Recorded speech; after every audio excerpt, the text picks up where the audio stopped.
Dear brothers and sisters, how much money do you need? How much money is enough for you? Can you tell me?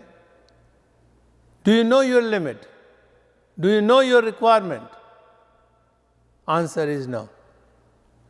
Prophet ﷺ said in hadith number 8.444 in Bukhari, reported by Ibn Abbas radiallahu anh, that I heard the Prophet ﷺ saying, if the son of Adam, the human being, had 2 valleys of money, he would wish for a third one, for nothing can fulfill the belly of Adam's son except dust, and Allah forgive he who repent to him.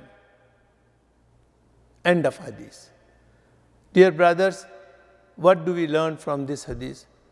Prophet ﷺ is saying there is no limit for the greed.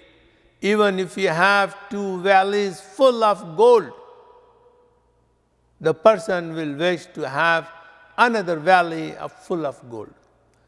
Prophet ﷺ said in the another hadith that the greed can only be finished when the person died, and when he is buried in a grave, and when his coffin is open, and when he's been put it, and when the dust from the grave goes into in his mouth, that's the time the greed is diminished.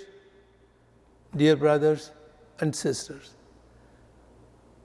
our requirements of money can easily be fulfilled with a small money, as long as we have the faith and confidence in Allah subhanahu wa ta'ala, that Allah is the one who will give the rizq whatever I need it. I don't have to depend on the other people. We have to have the confidence in Allah subhanahu wa ta'ala, because He is the Raziq. Thank you.